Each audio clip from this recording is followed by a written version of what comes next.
Hello बच्चों, कैसे हैं आप सभी। हमें उम्मीद है कि आप सभी बहुत अच्छे होंगे।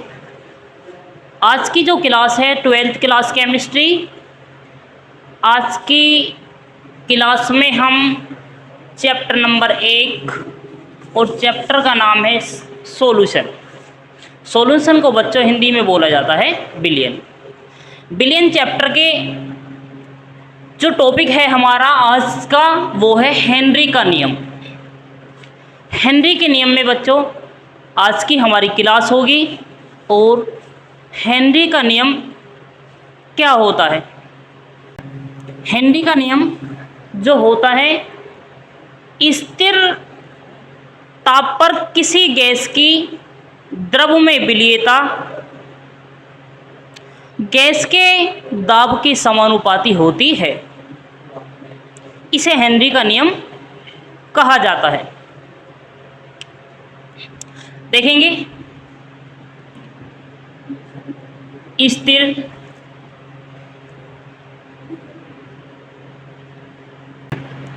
स्थिर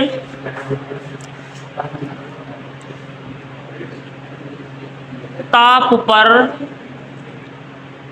किसी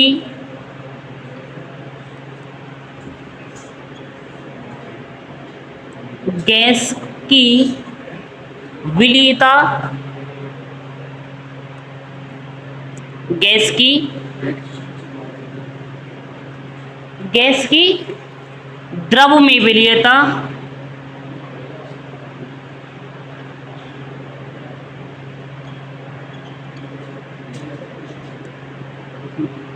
द्रव में विलीयता गैस के दाब के समानुपाती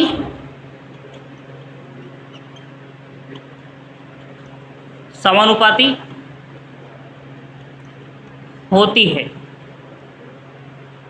हाँ बच्चों, जो हेनरी का नियम है, हेनरी का नियम से पता चलता है कि स्थिर ताप पर किसी गैस की द्रव में विलीयता गैस के दाब के समानुपाती होती है। देखो, हमें दिया हुआ है चूंकि m समानुपाती p।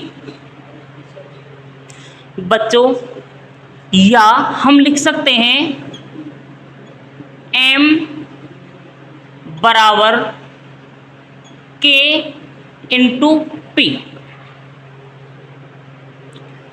जहां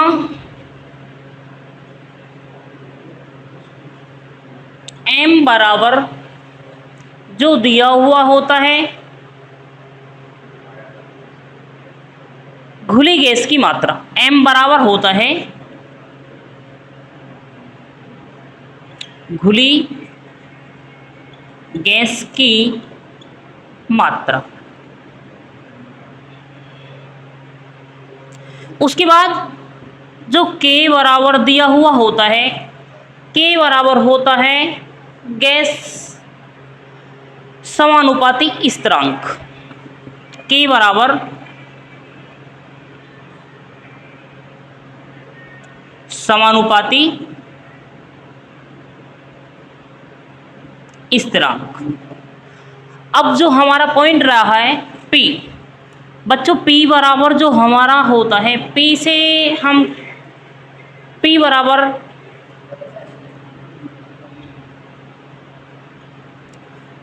होता है गैस का दाब।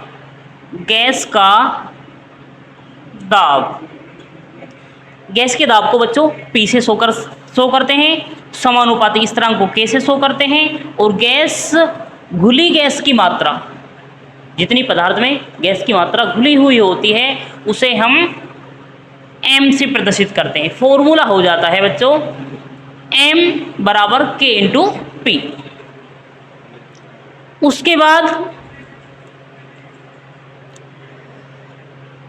अगर हम इसे डाल्टन के अनुसार देखते हैं, वैज्ञानिक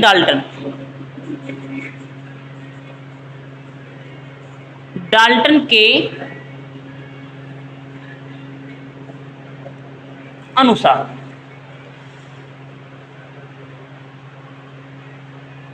डाल्टन के अनुसार बच्चों जो हेनरी का नियम है वो यह प्रदर्शित करता है कि गैस की विलेयता या मोल प्रभाज, गैस की विलेयता या मोल प्रभाज, गैस की विलेयता या मोल प्रभाज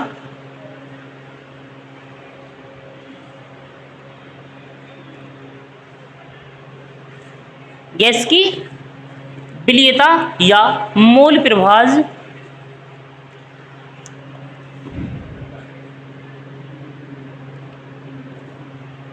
गैस के आंशिक दाब पर निर्भर करता है।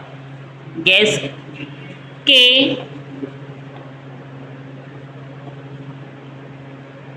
आंशिक दाब पर निर्भर करता है। जो डाल्टन के अनुसार हेनरी का नियम दिया हुआ है वो है गैस की विलेयता या मोल प्रभाज गैस के आंशिक दाब पर निर्भर करता है। हम इसे इस प्रकार से बता सकते हैं कि किसी गैस का वाष्प अवस्था में आंशिक दाब P गैस के मोल प्रभाज या मोल भिन्न के समानुपाती होता है। पहले आप इतना नोट कीजिए, लिखेंगे आगे। अतः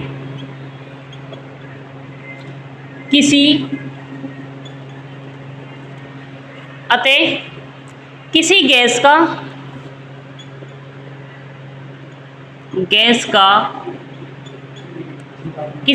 का वाष्प अवस्था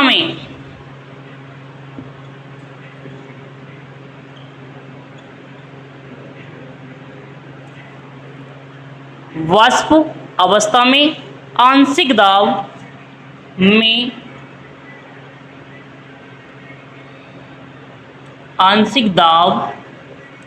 दाब को बच्चों हम P से शो करते हैं। आंशिक दाब जो होता है उसे हम P से शो करते हैं। आंशिक दाब P गैस के मोल प्रभाज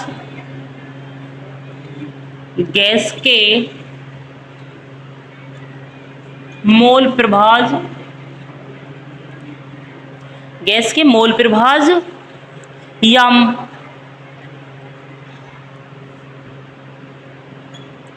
गैस के मोल प्रभाज के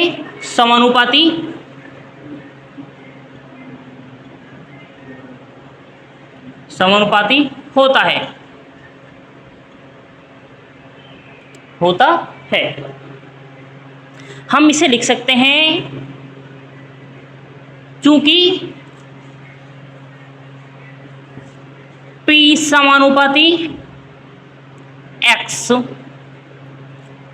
X जो होता है उस X को हम मोल प्रभाज कहते हैं। और मोल प्रभाज किसका? गैस का, G गैस।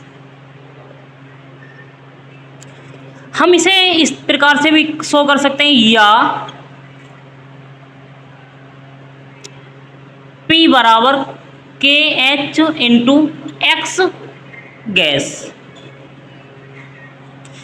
देखो बच्चों KH जो हमारा होता है इसे बोला जाता है हेनरी स्थिरांक। हेनरी स्थिरांक को हम KH से प्रदर्शित करते हैं। हम इसकी अगली कंडीशन P अपॉन KX बराबर, हम इसकी अगली कंडीशन P अपॉन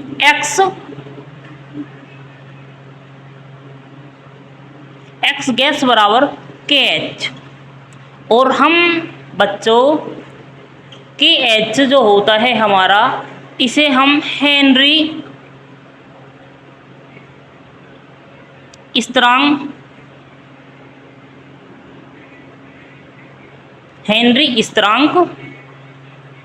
कहते हैं।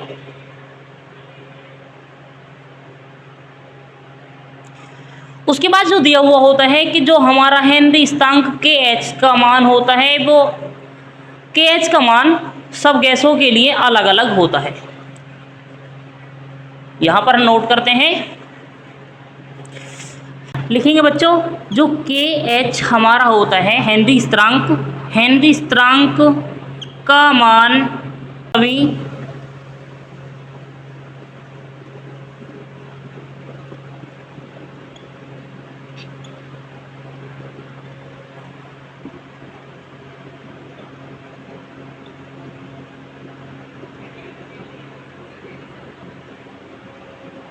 अलग अलग होता है।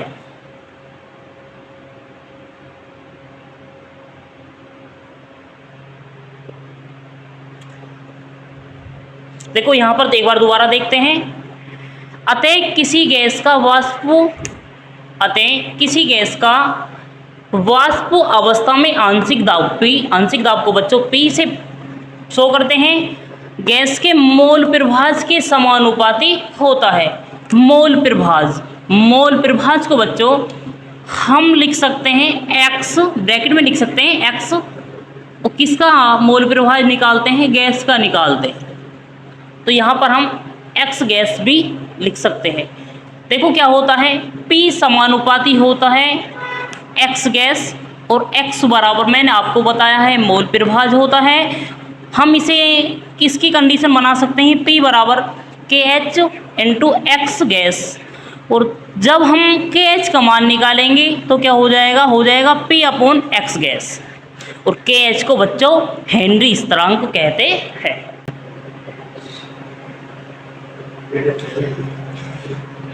आप इसे नोट कीजिए या इसका स्क्रीनशॉट भी ले सकते हैं। ग्राफ विधि के द्वारा देखेंगे, इसे y इसे x माना जाता है, और इनके बीच में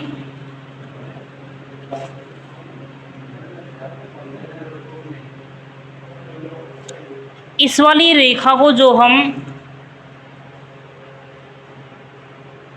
प्रवणता कहते हैं, इसका जो नाम होता है बच्चों वो होता है प्रवणता।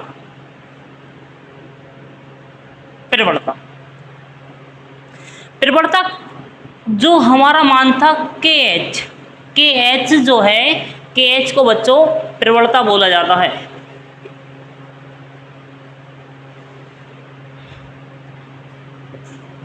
Y इसे हम वाष्प दाब कहते हैं, आंशिक दाब सॉरी, और ये वाला जो हमारा दिया हुआ होता है इसे बोला जाता है x, यानी कि मोल प्रभाज गैस का मोल प्रभाज।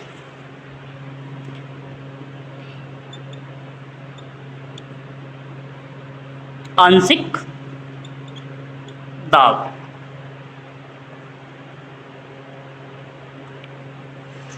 ये ग्राफ विधि के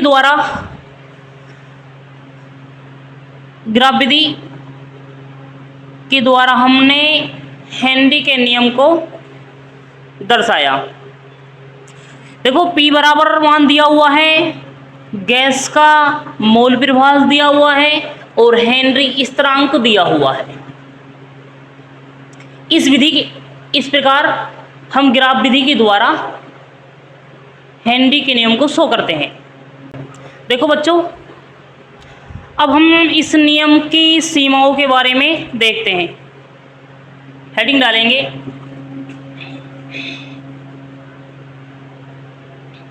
हेनरी के नियम की सीमाएं।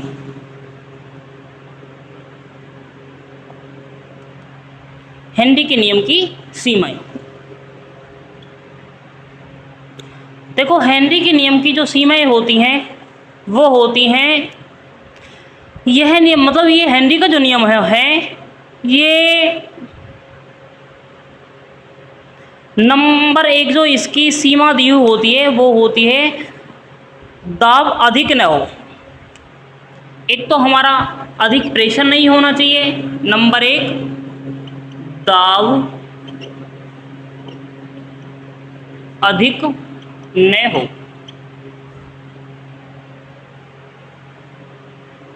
हेनरी का नियम जो लागू होता है, जो कार्य करता है, एक तो हेनरी के नियम की सीमाएं में जो दिया हुआ है दाब अधिक नहीं होना चाहिए। दूसरा है ताप बहुत कम न हो। नंबर 2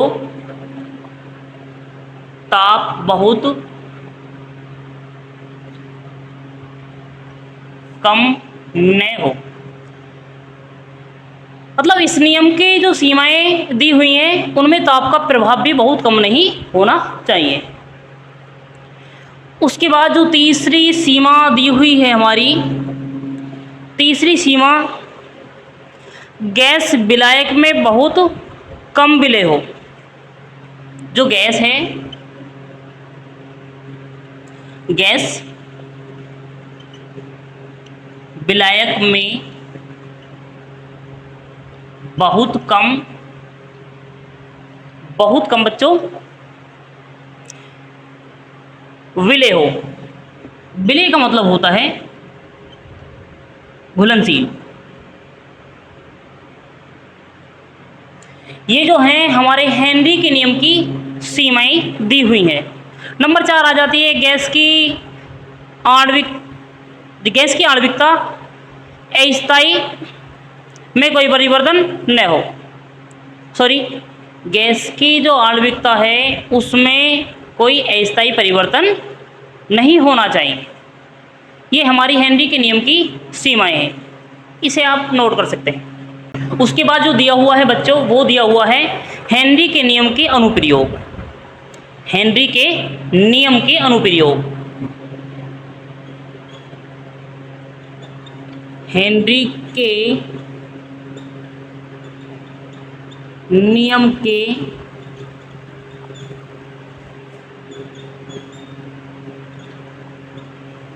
हेनरी के नियम के अनुप्रयोग।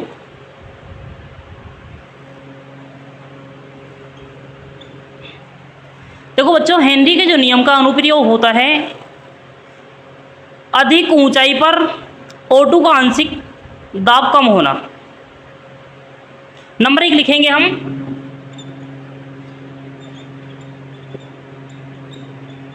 अधिक ऊंचाई पर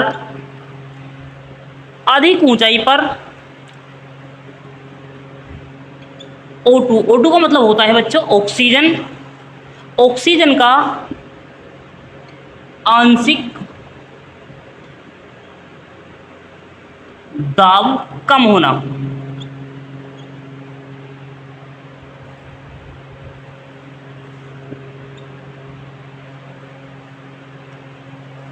जैसे जैसे हम अधिक ऊंचाई पर जाते हैं तो वहां पर ऑक्सीजन का जो लेवल होता है वो बच्चों क्या हो जाता है, कम हो जाता है। नंबर 2 जो दिया हुआ है, number 2 soda water. Soda water में CO2 की विलीयता बढ़ाने के लिए सोडा वाटर में CO2 का मतलब होता है बच्चों कार्बन डाइऑक्साइड।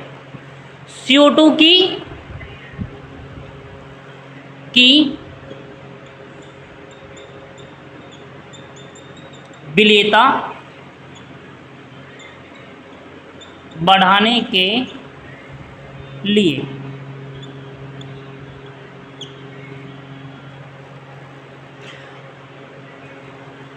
उसके बाद नंबर 3 जो दिया हुआ होता है, गहरे समुद्र में दाब अधिक गोताखोर N2 व O2 नाइट्रोजन व ऑक्सीजन का सिलेंडर हाँ तो बच्चों, ये जो है हमारे हेनरी के नियम के अनुप्रयोग हुए। अब हम आपको इस नियम के जो है एग्जाम्पल कराएंगे। नंबर फर्स्ट,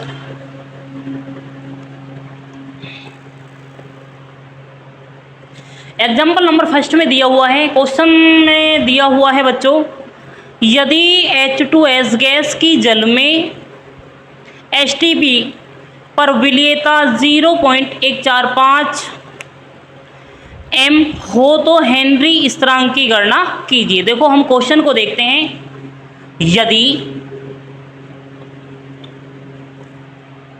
यदि H2S हाइड्रोजन सल्फाइड, यदि H2S गैस की जल में विलेयता, जल में विलेयता, जल में यहां पर दिया हुआ है बच्चों STP,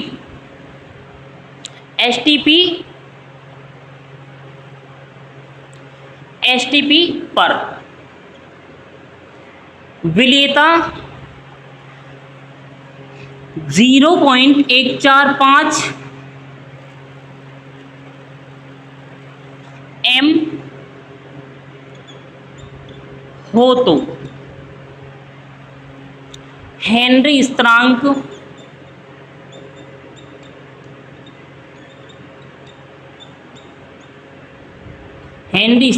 की गणना कीजिए। हेनरी स्थिरांक की गणना कीजिए।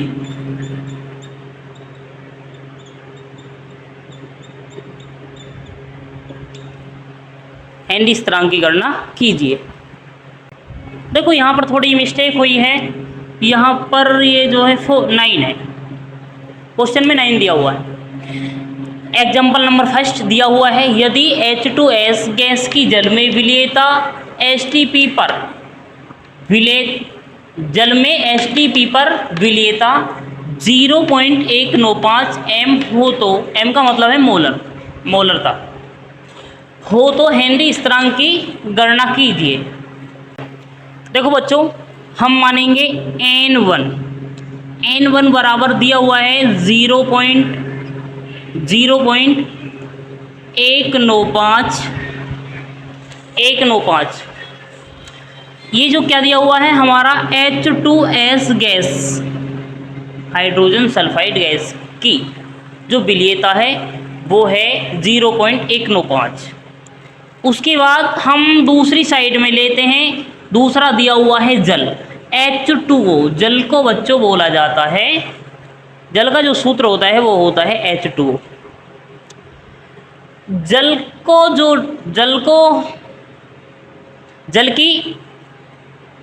जल में STP पर जो है विलेयता को हम शो करेंगे। जल का जो वेट दिया हुआ है W बराबर बच्चों 1 kg, 1 kg है। 1 kg बराबर हम इसे चेंज कर सकते हैं 1000 ग्राम। M बराबर बच्चों दिया हुआ होता है अणुभार निकालने की बात मैंने, और देखो अणुभार जो निकाला जाता है वो निकालते हैं M बराबर, एक फॉर्मूला होता है हमारा W/M। नहीं, अणुभार निकालने का बच्चों सॉरी, N गुणा 2। यहाँ पर अणुभार हमें निकालना है जल का, तो हम रख सकते हैं H2O 2 गुणा 1, क्योंकि हाइड्रोजन जो दिए हुए हैं 2 हैं और एक हाइड्रोजन का जो मान होता है बच्चों 1 होता है, प्लस ऑक्सीजन की जो वैल्यू होती है वो होती है 8, और इसमें हम 2 से मल्टीप्लाई करेंगे क्योंकि ऑक्सीजन जो है, ऑक्सीजन का परमाणु क्रमांक 8 है और 8 जो है सम संख्या होती है। 2 एकम 2 प्लस 8 दूनी 16, 16 2 18, तो M बराबर हमारा बच्चों 18 प्राप्त हो जाता है। 18 जो है जल का अणुभार है, 18 जल का अणुभार है। इस विधि के द्वारा हम अणुभार को निकाल सकते हैं। उसके बाद हम जल के मोलों की संख्या निकालेंगे। N2 बराबर जल के मोलों की संख्या जो निकाली जाती है, फॉर्मूला होता है W/m। W का मतलब होता है बच्चों वेट। करेंगे आगे से N2 बराबर W का मान दिया हुआ है 1000 बटे M का मान बच्चों हमारे पास है 18। इसे काटेंगे, छोटा करेंगे, 18 से इसकी जो डिवाइड करेंगे वो हमारा आ जाएगा मान 55.5। N2 बराबर 55.5। उसके बाद बच्चों इसमें हम फॉर्मूला यूज करेंगे Nt बराबर N1 प्लस N2। Nt बराबर N1 का जो मान दिया हुआ है वो 0.195 प्लस N2 का मान दिया हुआ है हमारे पास 55.5। 55.5 भी कर सकते हैं, 55.55 भी आ जाएगा हमारा। अगर हम इसे आगे कैलकुलेशन करते चले जाएंगे तो 55.55 आता ही चला जाएगा। हम दोनों का योग करेंगे।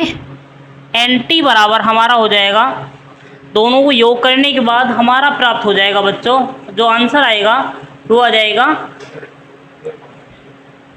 55.75।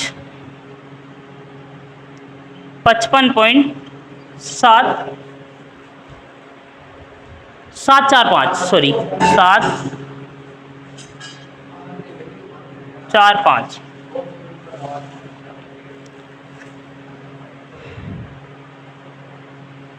उसके बाद जो एक फॉर्मूला दिए हम एक्स गैस जो दिया हुआ है, एक्स गैस बराबर एक्स का गैस का मतलब मोल प्रभाज वो भी गैस का, मोल प्रभाज गैस का निकालेंगे बच्चों, तो वो फॉर्मूला हमारा हो जाएगा N1/Nt। इसकी वैल्यू रखेंगे बराबर 0.195 बटे 55.745। पॉइंट से पॉइंट हट जाएगा। इसकी कैलकुलेशन करेंगे। कैलकुलेशन करने के बाद बच्चों जो मान प्राप्त हो जाएगा वो हो जाएगा हमारा जो मान प्राप्त होगा वो हो जाएगा हमारा 0.0035। एक्स गैस का जो मान है हमारा बच्चों वो निकल कर आ जाएगा। आप इसे इतना नोट कीजिए या इसका स्क्रीनशॉट भी ले सकते हैं। इसे हम हेनरी के नियम से निकालेंगे आगे। हेनरी के नियम से,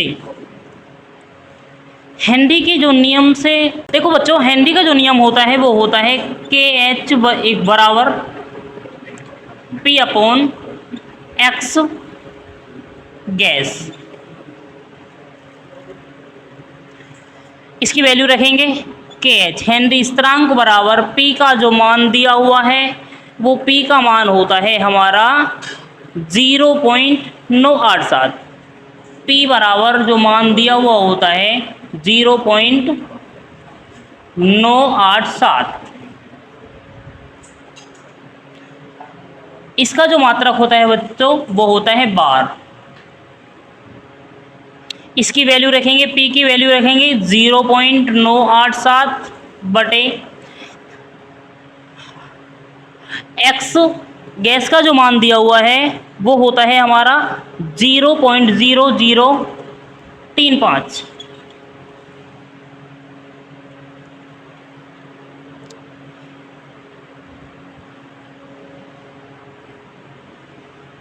बार के एच बराबर इसकी कैलकुलेशन करेंगे। कैलकुलेशन करने के बाद जो हमारा मान बच्चों हमें फाइनल मान प्राप्त हो जाएगा वो हो जाएगा, इसे काटने के बाद यहाँ से 287 बार इस सवाल का राइट आंसर प्राप्त हो जाएगा। देखो मैं आपको एक बार दोबारा फिर इस सवाल का रिवीजन कराता हूँ। क्वेश्चन में दिया हुआ है यदि H2S हाइड्रोजन सल्फाइड गैस की जल में विलेयता एसटीपी पर विलेयता 0.195 m मोलल हो तो हेनरी स्थिरांक की गणना कीजिए।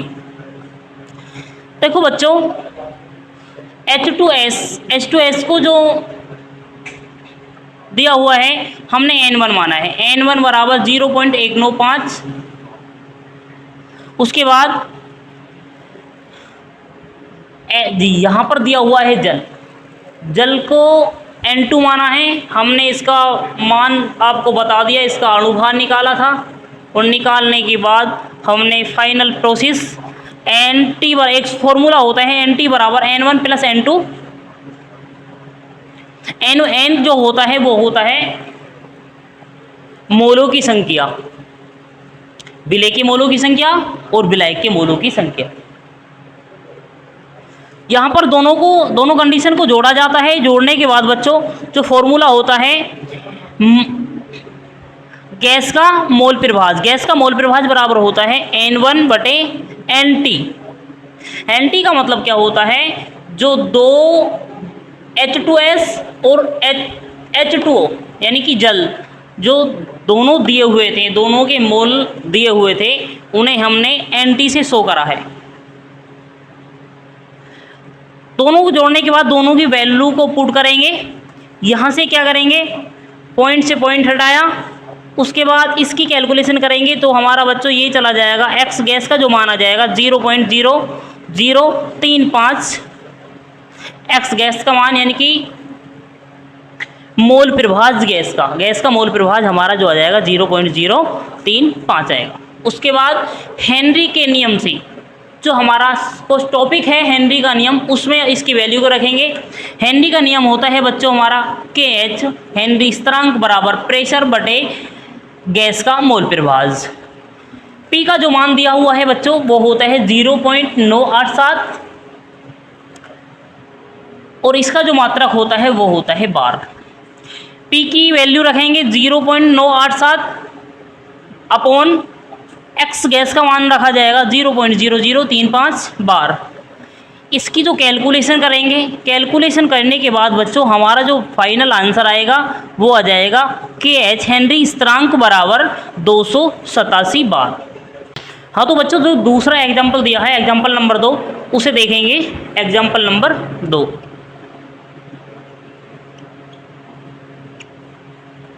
एग्जाम्पल नंबर 2 में दिया हुआ है 298 केल्विन, 298 केल्विन पर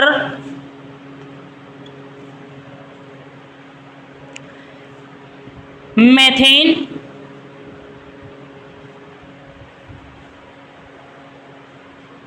जो मेथेन गैस है,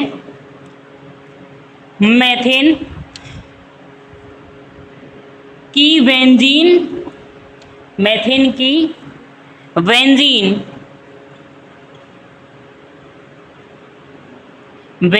में या बेंजीन पर, यहाँ पर बच्चों पर है, बेंजीन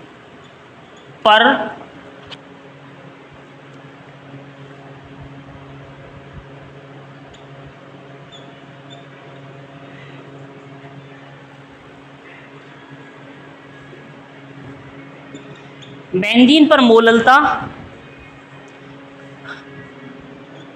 का हेनरी हेनरी स्थिरांक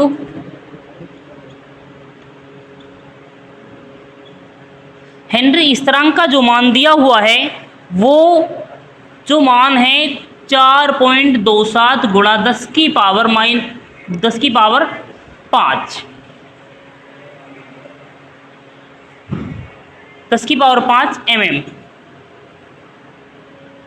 mmHg है, mmHg है।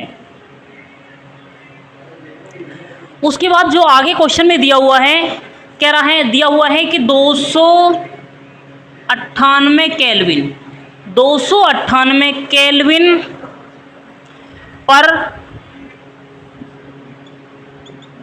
760 298 केल्विन पर 760 mmHg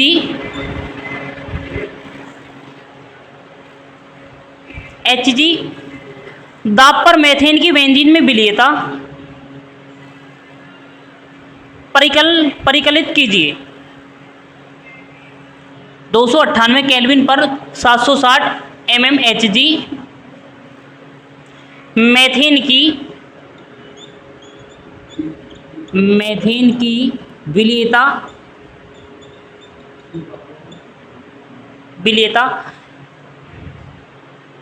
परिकलित कीजिए।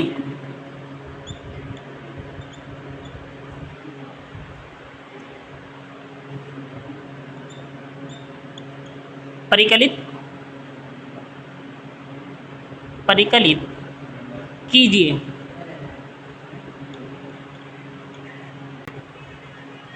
देखो बच्चों, ये हमारा क्वेश्चन दिया हुआ है। क्वेश्चन में दिया हुआ है 298 केल्विन पर मेथेन की बेंजीन पर मोललता का हेनरी स्थिरांक 4.27 गुणा 10 की पावर 5 mmHg है। 298 केल्विन पर 760 mmHg मेथेन दिया हुआ है, मेथेन की विलीयता परिकलित कीजिए। इस क्वेश्चन को देखेंगे, बहुत आसान क्वेश्चन है हेनरी के नियम का। इसमें जो दिया हुआ है बच्चों, हेनरी स्थिरांक का जो मान है हमारा 4.27 गुणा 10 की पावर 5 दिया हुआ है। सबसे पहले लिखेंगे KH बराबर 4.27 गुणा 10 की पावर 5। KH का मान दिया हुआ है।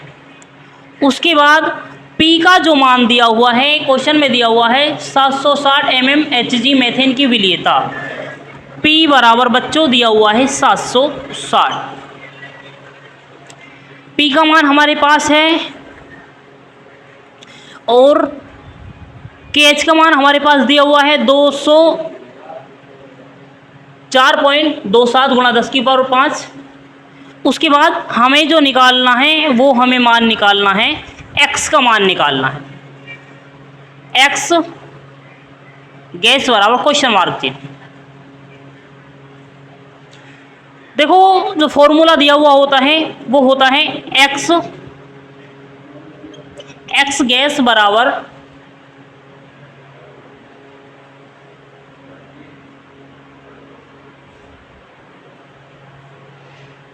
बराबर दिया हुआ होता है P/KH।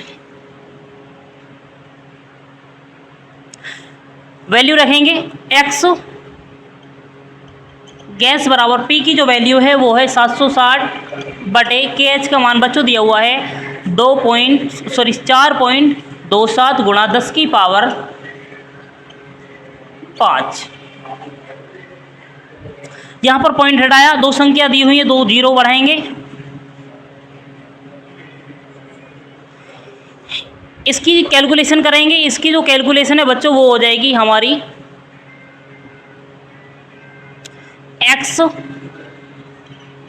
x गैस बराबर 177.77। इतनी बार ये कटेगा। हम इसे गुणा, देखो यहाँ पर जो दिया 10 की पावर 5 प्लस की है, हम इसे जब ऊपर की तरफ लेके जाएंगे ये हो जाएगा गुणा 10 की पावर -5।